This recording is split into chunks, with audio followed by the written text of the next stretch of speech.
Hello, we are here taking a look at Sammich, and I'm joined by Brainoid. And I'm going to start the game from the beginning because there's a wacky intro to see.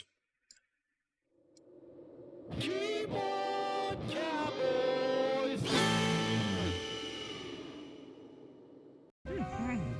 Sammich. Sammich. I think it would be funny if this character said nothing but the word Sammich as if they were a Pokemon. Like, even that exclamation there, if they said, like, Sammich! It is time! Feast!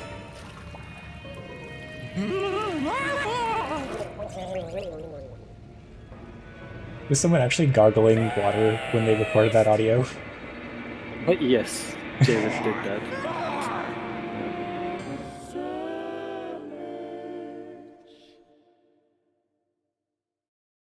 Oh my goodness. Alright, so I gotta hit play right away because the spinning camera is kind of dizzying, but Sure, yeah. yeah, I will turn down the audio on the game now.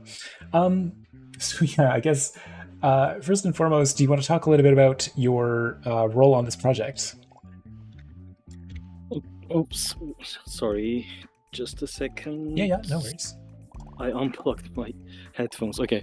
My role. Yes. So they're actually a team of three, two artists and one dev, and they were just brainstorming after the theme was revealed in Tiny Creatures. We all hated it, as always.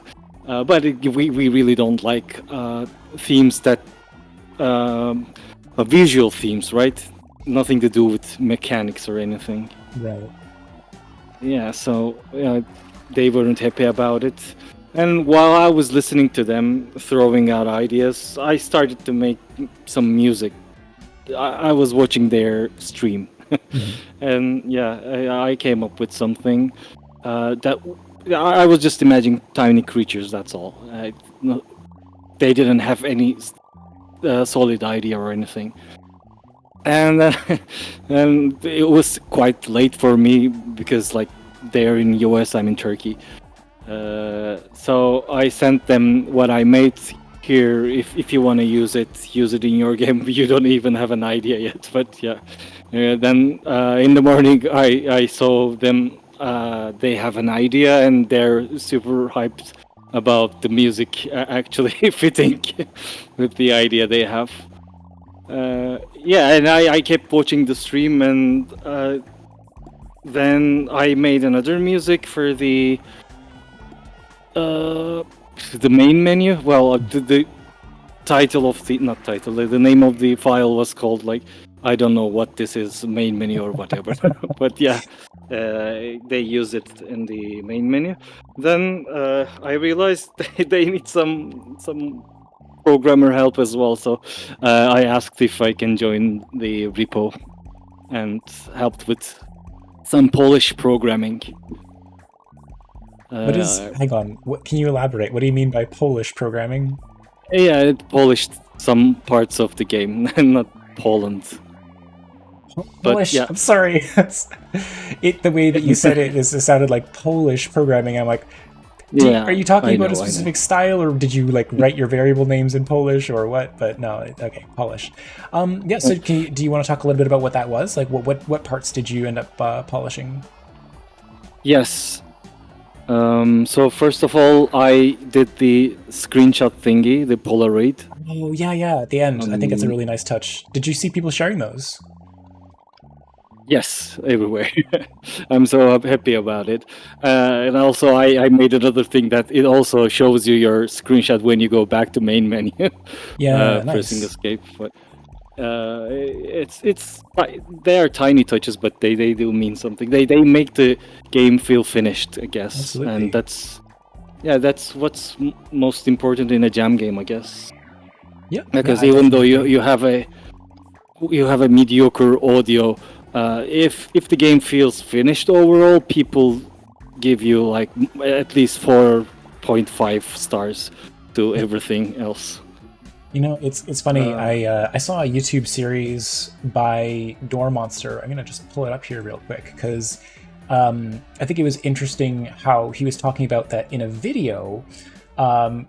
Weirdly, the most important thing is audio, not the actual visuals, as you might expect. Yeah, here it is. How I make movies with no money. This one. I think it's a really cool video, and I would recommend people check it out. But yeah, oh my god, all these random things. He talks about the fact that if you're watching a video, even if the footage is like grainy in 240p, as long as it sounds nice, people will sit through it. But if the audio is grainy and muddled, then people won't put up with it. But I do think it's very true that in a game, as long as the gameplay itself is fun, then people will play it. Although I have definitely seen games where the story was compelling enough to play through the game, even if the gameplay itself was lackluster. It just meant that I was probably less likely to go back and play it in future. And in a lot of those cases, you might be more likely to just watch a Let's Play of it than actually play the game yourself. One other thing I helped with was the optimization, actually. Oh yeah, because there's a lot. So the high score, people are getting like somewhere around like 5,000 points or something crazy, and I can't get more than 3,000. I'm assuming that the tactic is to just like constantly drop ants onto this, but every time I do, it tips over. Yeah, so people keep rotating the sandwiches. Yeah. So yeah, that's the way, I guess. That's how I got to 5,000 at least. Yeah. So how many of these little ants end up being placed on some of those like high score runs? Probably for around 6,000, it's 3,000 ants. Oh my gosh. So yeah, or nowhere close to what I had. 2,500. Yeah. No. So we really needed the optimization. Yeah, and that's like it's honestly impressive, the number of these that you're putting on here. So like, how did you actually go about the optimization? By the way, the sculpt mode doesn't have any physics, so you can also try that with. Yeah, I'll try that out, but I want to get on the high score. Sure. So yeah, when I was watching the actual developer Cole Slowski, Cole Slowski stream. He was placing capsules and it was lagging so hard. Yeah, I can imagine. And then I said, are you even using GPU instancing? And he didn't know about it. So yeah, I taught him how to enable GPU instancing, and that already saved a lot of performance. Because they weren't batching anything at all. That's a really good tip, though. Yeah, people overlook that thing. I'm surprised many people doesn't know about it. Then the actual ant mesh came, and it was too high poly. Yeah, we had to decimate it a lot, and then we had to lose the legs of them. Poor ants. Oh my gosh, no, that's so much. Yeah.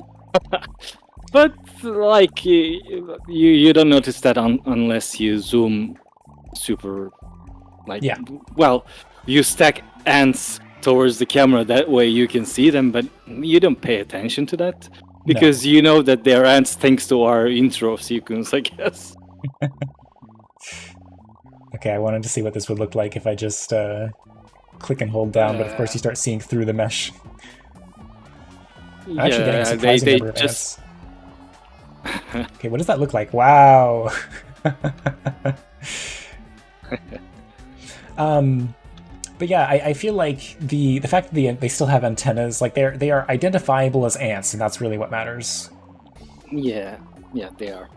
And I'm also surprised that it runs quite okay in WebGL as well. That is honestly quite impressive, yeah.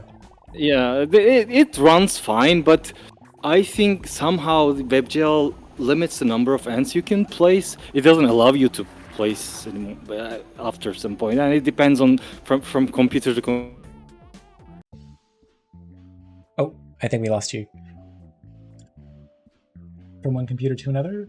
From computer to computer, you were saying? Oh no. It got cut off. I hope it's not just my stream did not crash, right? We lost Brainoid. No, it's me. There we go. Okay. I don't know. Something to do with my sound device. Yeah, it was changing from computer to computer. The limit of ants you can place in WebGL. Weird. But most people were able to place more than 1,000. Yeah, I wonder if that's like limited based on the amount of VRAM or RAM that is allocated by the web browser? Yeah, we know WebGL doesn't like memory, right? Its memory is quite limited, so yeah. I don't know, maybe in the background it was throwing some errors. Right. But we never tested it. It's okay, it's fine. No, It's just a jam game. That is the closest I got to 3,000. What is the like lowest score? Oh no, hang on. I did make the top 100. Somehow you I did? saw my name on there. Wait, no, maybe not. It's sad that we don't have a way of showing where you are in the leaderboard. Okay, I need to But- beat 3,200 and then I'll make it onto the leaderboard for sure. But I can't get close. Well, the best strategy is to mostly place at the bottom of the sandwich That makes sense. to keep the center of the gravity low, right? Yeah. I was actually, I thought, I had that thought earlier and then totally didn't capitalize on it at all. No, this way.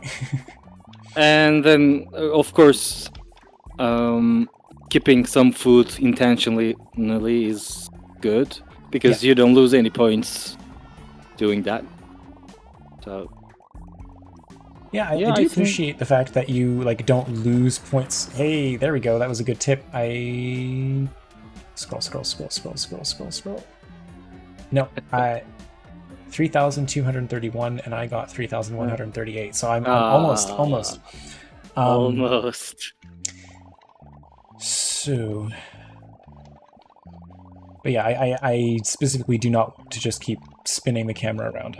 I will do this slowly and deliberately rather than wildly. Yeah, I like your stepped rotation. But yeah, I think this is definitely like perfect for a jam game. It's goofy. There's a like actual mechanic to it. It's not too precise, so you don't feel too try hard about it. But there's a motivation to want to like keep trying and at least get onto the top 100 leaderboard. It definitely like 50% RNG, I must say. But you can just get unlucky. Yeah, I'm so close.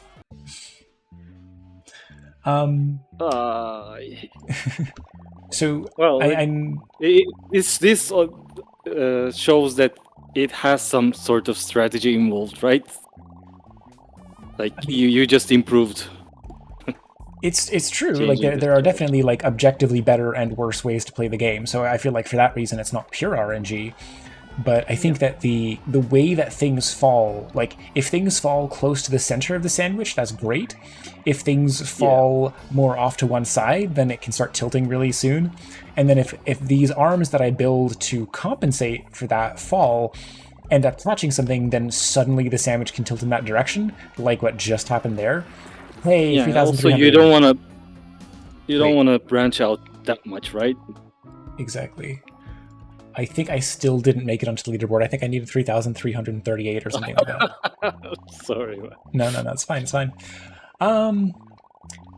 But yeah, I mean, so yeah, I'm really glad to see that you placed 6th overall. Like, do you feel like did that come as a surprise, or were you sort of expecting this to place well? To me, it wasn't actually.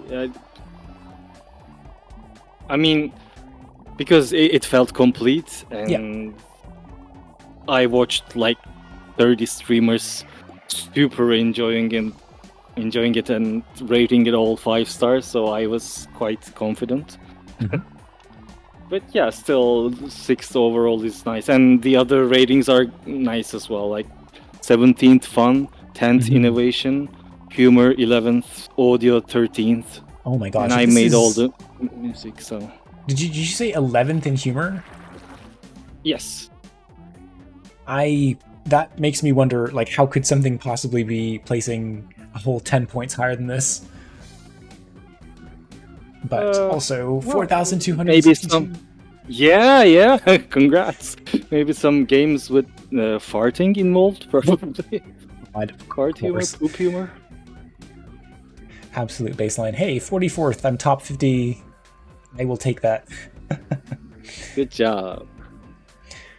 One of the games makes you step on a rake and hits you in the face. I mean, okay, that is a pretty classic bit. It's self-injury. Yeah. I don't know. I think that the humor in this is more creative. You know, you have somebody like toppling over and drowning because they got startled by an ant. Like the entire sandwich being built on top of the nose, I think is a really good, like, also, relatively subtle.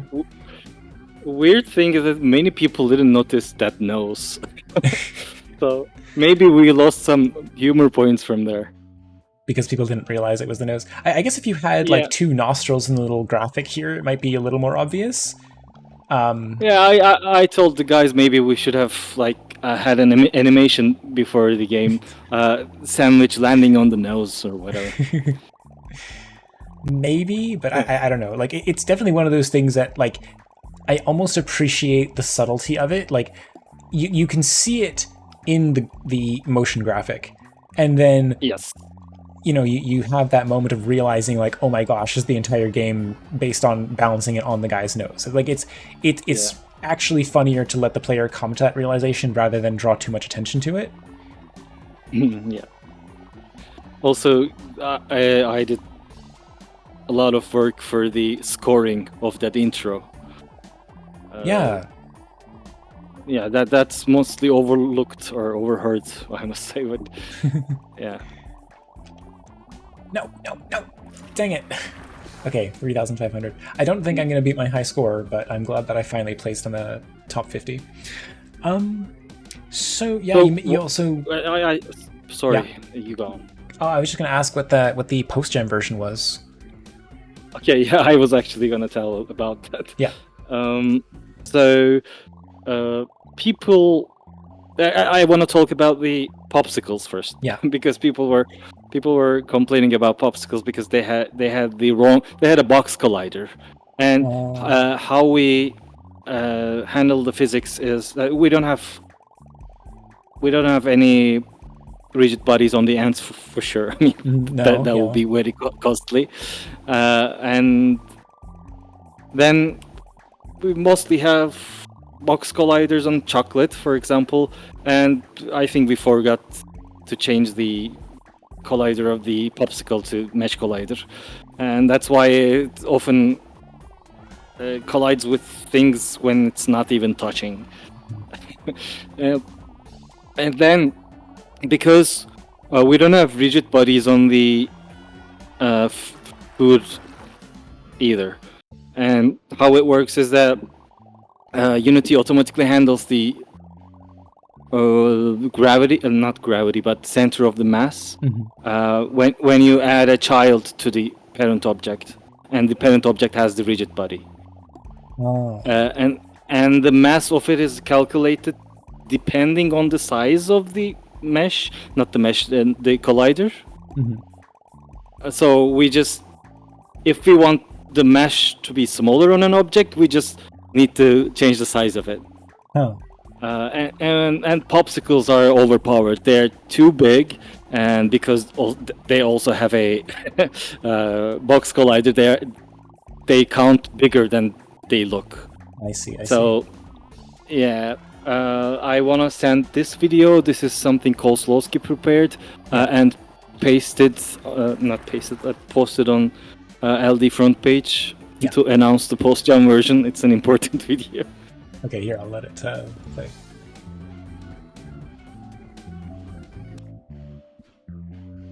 Oh, hang on, I clicked away from it.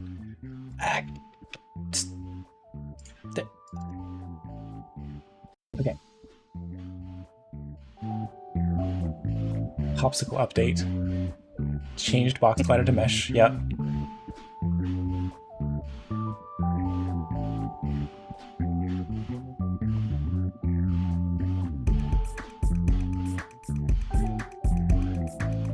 Changed the size. Okay. Yeah. Made it bigger. Yeah.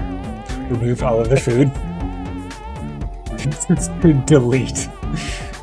Increase to 1 per second. Yeah, it's a crazy mode. So yeah. Popsicle only leaderboard. Yeah, I think Definitely I'm the pure leader. skill. Good luck.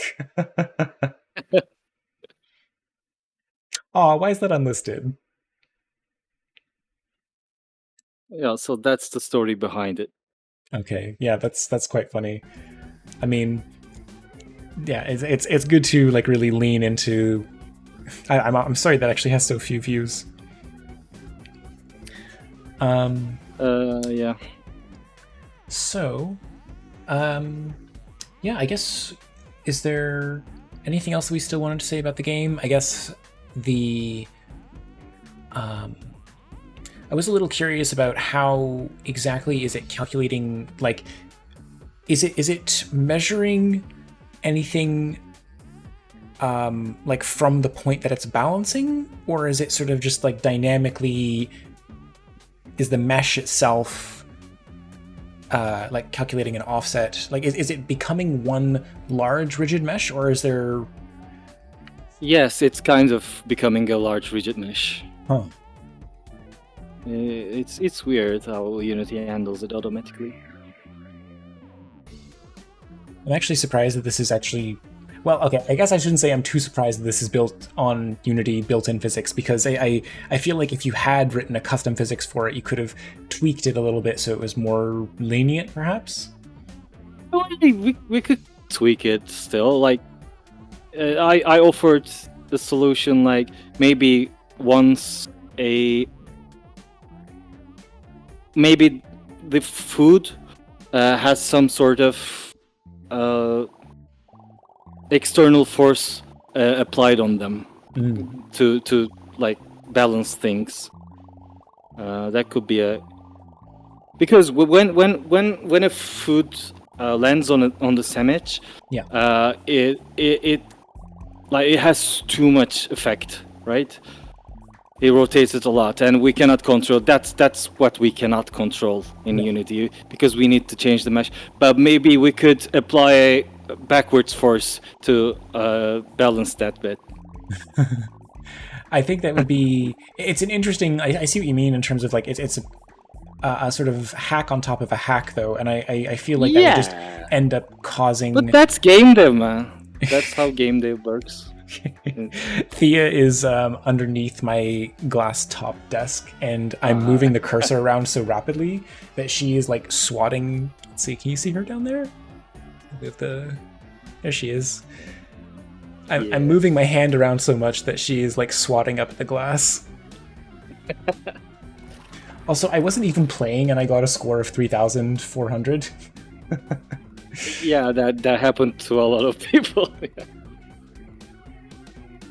Pure skill. Pure skill. Yeah, this game doesn't have a future, obviously. It is quite a jam game. I don't know where we can develop it further. No, it's perfect for being a jam game, though, as I said earlier. Like, yes. I do think that this is the kind of thing that, to me, seems like a WarioWare micro game blown up and given a little more polish. I feel like a lot of game jam games are in that level of micro game, and some of them can be taken and expanded into full experiences. Other ones, maybe you'll end up reusing some code from it here or there down the line. You might be surprised how it's like, oh, I can reuse this dynamic like GPU batching that I came up with that I learned about in this jam. Totally. Yeah, I just said that because you usually ask about the future of the game in other reviews. I do. I ask about it, but in this case, I saw that and I'm glad we touched upon the popsicle update, because I figured that's about as far as things are going for post jam. Yeah. the game didn't evolve, but maybe it gets smaller. It got smaller in the post-gen update, I guess. It is interesting to see. Okay, I was worried that Thea was going to start attacking my cables again, but she's just giving herself a bath. It's interesting to see the idea, like, I think that people have all kinds of priorities when it comes to making a post-gen version. It's not never, but it's certainly not often that I've seen people going in and making like a just for fun troll update to the game. Yeah. And also, this got played in the Score Chasers tournament as well. Oh, nice. Yeah. So yeah. That's fun. All right. By the way, last time you played my game, the Boratro one. Yes. And after my interview, there was another game. Do you remember that one? The visual novel. Here, let me pull it up. Yeah, I had to leave that stream because I had something to do, but it was an interesting stream, to be honest. Was it this one, Uninviting, or? No, not my game. After Boratro, Project Boratro. Yeah. Okay. Right. Huh. There was another visual novel game you played. Oh, yeah, that was a weird one. Yeah. Yes. Yeah, I have to go back and watch the VOD of that one. It's a little perplexing. I find it a little unfortunate that it's, I was suggesting, like, maybe put some more effort into learning how to write a visual novel better, and the person's like, nah, that sounds boring. And it's like, okay, you're probably not going to have a lot of people playing your game if you don't want to put the time into improving your craft then. And I don't know. They were sure that they weren't using any translators or anything in the game, but it looked like they were using it. I thought it was a case of English as a second language, because that would be totally understandable. It looked like that. Yes. But, everybody has to start somewhere. I'm not trying to be overly critical. It's just, I think that it is very important to, never stop pushing yourself to learn new things. I have that flaw myself. The amount of time I've just relied on reusing old code instead of, like, learning new tools. So I think it is something that we can be aspirationally, like, I don't know what I'm trying. Abandoning that sentence, we can aspire to be better ourselves and always try to make time to learn new tools, learn new techniques within the tools we're familiar with, and just generally put ourselves out there. And, there is a positive message to take away from this. Yes, with that message, I will be leaving the voice chat. Thank you. Okay. Thanks a lot, Brainoid. Have a good one. Thank you, man. Bye-bye. Bye-bye.